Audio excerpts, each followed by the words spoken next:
वेदांता के शेयरों में अगर आपने पैसा लगाया है तो आपके अच्छे दिन आने वाले हैं। कंपनी में कुछ ऐसे बदलाव हुए हैं जिसकी वजह से इस स्टॉक पर ब्रोकरेज फर्मों का भरोसा बढ़ा है और इस बात की पूरी चांस है कि जल्दी ही वेदांता के शेयरों में री रेटिंग होने वाली है। ये क्या बदलाव हैं, ये जानने से पहले हमें कमेंट करके बताएं कि क्या आप वेदांता के शेयरों में निवेश करना चाहते हैं। दरअसल इस हफ्ते की शुरुआत वेदांता के लिए काफी अच्छी रही। शेयर होल्डर्स और क्रेडिटर्स ने कंपनी डीमर्जर प्लान को मंजूरी दे दी है। वेदांता के मैनेजमेंट का मानना है कि डीमर्जर का काम अगले FY की पहली तिमाही तक पूरा हो जाएगा। वेदांता के बोर्ड ने तो पिछले साल सितंबर में ही डीमर्जर के प्लान को अप्रूव कर दिया था। स्टॉक एक्सचेंजों की तरफ से पहले ही इस प्लान को नो ऑब्जेक्शन सर्टिफिकेट यानी NOC मिल चुका है। पहले वेदांता की लिस्टेड कंपनियों को अलग अलग 6 लिस्टेड कंपनियों में बांटने का प्लान था, लेकिन इस साल की शुरुआत में कंपनी ने कहा कि वह अपनी बेस्ट मेटल यूनिट का डीमर्जर नहीं करेगी।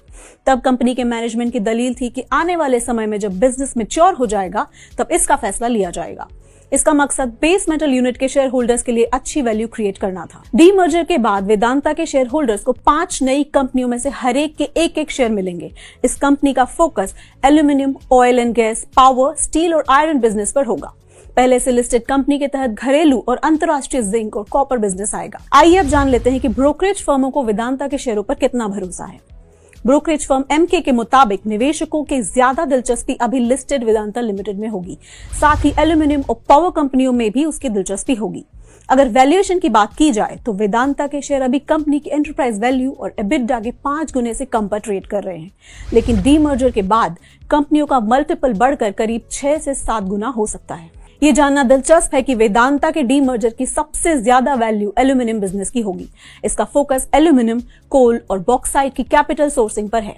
इससे एल्यूमिनियम की प्रोडक्शन कॉस्ट घट जाएगी। वेदांता लिमिटेड में जिंक बिजनेस भी आएगा।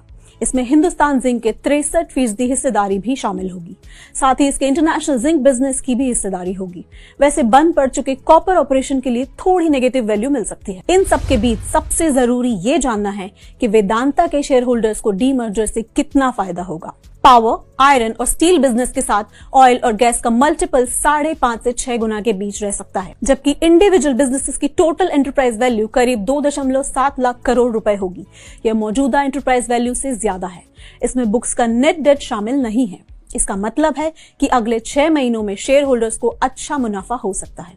इसका यह भी मतलब है कि शॉर्ट टर्म में वेदांता का प्रदर्शन इसी सेगमेंट की दूसरी कंपनियों के मुकाबले बेहतर रह सकता है। अगर आप भी वेदांता के शेयरों में पैसा लगाना चाहते हैं तो अपने फाइनेंशियल एडवाइजर की सलाह जरूर